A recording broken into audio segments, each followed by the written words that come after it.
A gente vê manchetes sobre isso todos os dias, né? Desastres climáticos, crises de fome, conflitos. Mas e se por trás de tudo isso existisse uma conexão que a gente não vê de cara? Uma ligação bem profunda entre o meio ambiente e a justiça social. Bom, é para entender essa conexão que a gente está aqui. Vamos começar com uma imagem que, infelizmente, se tornou muito familiar para muita gente. As enchentes devastadoras no Rio Grande do Sul. Sabe, o que antes parecia algo distante, uma exceção, agora é uma realidade cada vez mais frequente e mais severa, no mundo todo. Essa é a face mais visível de uma crise que é muito, mas muito mais profunda. Só que a crise vai bem além do clima. Na verdade, a gente está diante de várias crises, todas conectadas.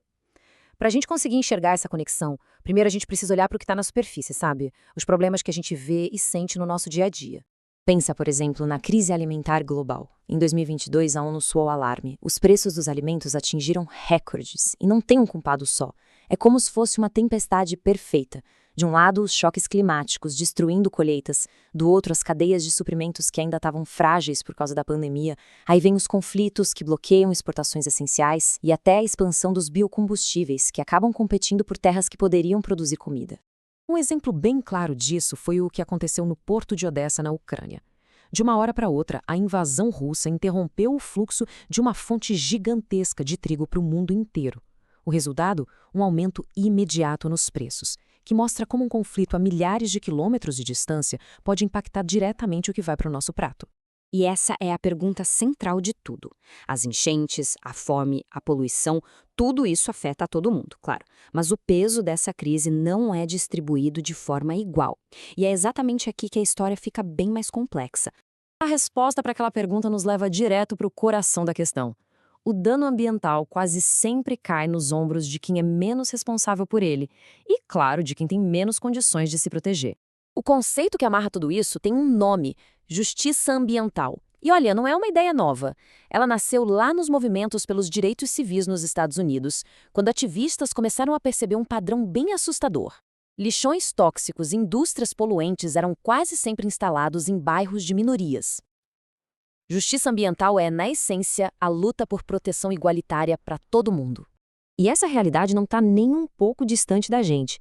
Essa imagem de um alagamento em São Paulo, por exemplo, mostra como as moradias precárias, muitas vezes construídas em áreas de risco por pura falta de opção, expõem as populações de baixa renda a desastres de uma forma muito mais intensa. Elas não só enfrentam o risco, como muitas vezes ainda levam a culpa por estarem ali. Existe um termo bem forte para esses lugares: zonas de sacrifício.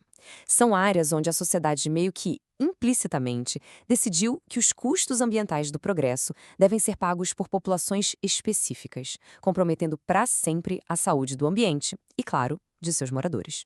E toda essa realidade deu origem a um tipo diferente de movimento ambiental. Um movimento que não foca tanto em debates sobre emissões de carbono ou consumo individual, mas em algo muito mais fundamental: a própria sobrevivência. O economista João Martínez Alier faz uma distinção que é crucial aqui.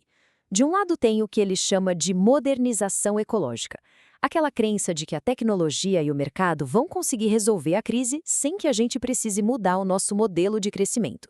Do outro lado, o ecologismo dos pobres, que vê a crise como uma luta pela vida, defendendo territórios e culturas contra a lógica pura e simples do mercado.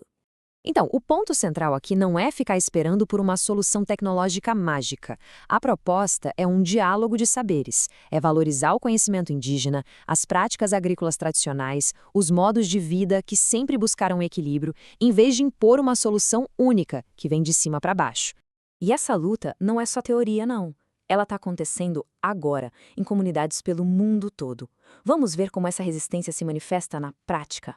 Estes são integrantes do Movimento dos Atingidos por Barragens, o MAB. Grupos como eles estão na linha de frente, denunciando como grandes projetos de desenvolvimento e os próprios desastres climáticos afetam suas vidas de forma totalmente desproporcional. A luta deles é para que direitos sejam respeitados e para que recursos como água e energia não sejam vistos só como mercadorias. No nosso contexto, aqui no Brasil, essa luta é muito visível na defesa de territórios que são culturalmente definidos. Quando comunidades indígenas, quilombolas ou ribeirinhas lutam por suas terras, elas não estão só defendendo um pedaço de chão, elas estão protegendo um modo de vida inteiro, uma cultura e um ambiente do qual elas dependem para sobreviver, contra o avanço do agronegócio e da mineração. E essa voz está ecoando nos mais altos níveis globais. Em 2021, Ângela Mendes, filha do lendário ambientalista Chico Mendes, discursou na ONU. A mensagem dela foi clara. Não se trata só de proteger a natureza, mas de reconhecer o direito a um meio ambiente saudável como um direito humano fundamental. É o legado do pai dela, que foi assassinado por essa luta, conectado diretamente à batalha de hoje. Mas esses movimentos não se limitam só a protestar contra o sistema atual. Eles também estão ativamente construindo alternativas, sabe? Mostrando que um outro futuro é sim possível. E as alternativas são assim cheias de vida. Uma feira de troca de sementes numa aldeia caiapó. Em vez da monocultura industrial, que depende de sementes patenteadas e agrotóxicos, o que a gente vê aqui é a celebração da biodiversidade, a partilha do conhecimento ancestral. Cada semente trocada ali é um ato de resistência e um passo bem concreto em direção à soberania alimentar. Uma das grandes vozes que articulam essa visão é a da filósofa Vandana Shiva. Ela critica muito essa ideia de privatizar recursos essenciais, como sementes e água, por grandes corporações. Para ela, a alternativa é um sistema baseado na justiça e na paz, e não no lucro e na exploração do que deveria ser um bem comum para todo mundo. No fim das contas, a essência do movimento é esta. A luta não é só para resolver os problemas de agora.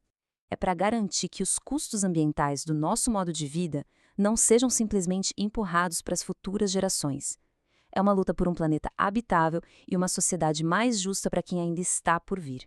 O que nos leva de volta à pergunta que impulsiona todo esse movimento. Enquanto a gente busca desenvolvimento e progresso, a questão continua no ar. Qual é o verdadeiro custo disso? E talvez mais importante ainda, quem está sendo forçado a pagar esse preço? A resposta que a gente der para isso vai definir o futuro que teremos.